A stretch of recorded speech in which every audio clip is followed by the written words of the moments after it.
Ana diyeyim de bunlarda bir seyahate tekrar batıran oğluna verildi. Keravan özünün bağının karıyının morşiyani yaptırmanın diye iyilirdi tarlaması tekrar bir bağı vardı.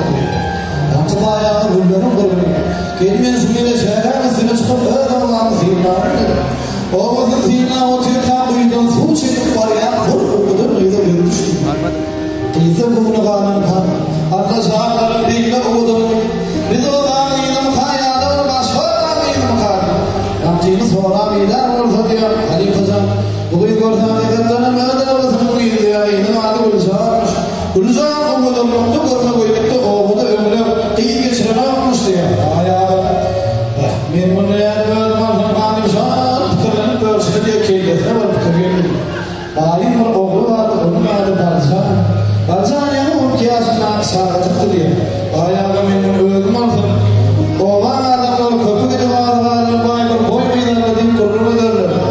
Kelimesine de onun Barzan'a bırak bereyi işimden bir gelip çıktığım gibi. Yankı Gülzar'lara savcı oldu.